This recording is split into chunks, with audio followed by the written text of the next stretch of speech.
ఒకటే అయినా అది కూడా. హాయ్ ఫ్రెండ్స్ అందరైతే ఏం చేస్తున్నారు? ఇగో బెండకాయలు అయితే ఈరోజు కొన్ని వెళ్ళినాయి. ఇక చూసిరా కొన్ని వెళ్ళినాయి అనమాట.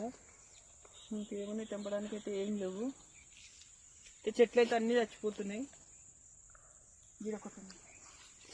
చెట్లు అయితే ఏమైందో జాలు పట్టినట్టుంది, అందుకని చచ్చిపోతున్నాయి అయితే నేను అనుకుంటున్నా. ఇగో ప్రతి చెట్టు, ఇగో తోటకూర, ఇదైతే తోటకూర కూడా అంత పురుగు తింటుంది. ఈ చెట్లు పెట్టిన దానికన్నా సప్పుడు చెక్కుతుంది మంచిది అనిపిస్తుంది నాకైతే. ఆ గొంగూర, వైట్ గొంగూరనేమో చేదైపోయింది మొత్తం. ఓకేనా ఫ్రెండ్స్, మరి మీరందరూ ఏం చేస్తున్నారు కూడా కామెంట్ చేయండి. ఇక్కడైతే ఒక్కటే బీరకాయ ఉందన్నమాట. ఈ బీరకాయ ఇప్పుడు దేనికి పనికి రాదు, ఇంకా 2-3 ఉంటే బాగుండు. ఇంకైతే లేవు, గంతే బెండకాయలు వెళ్ళినాయి, ఇంకా లేవు. ఓకేనా ఫ్రెండ్స్, మరి బాయ్.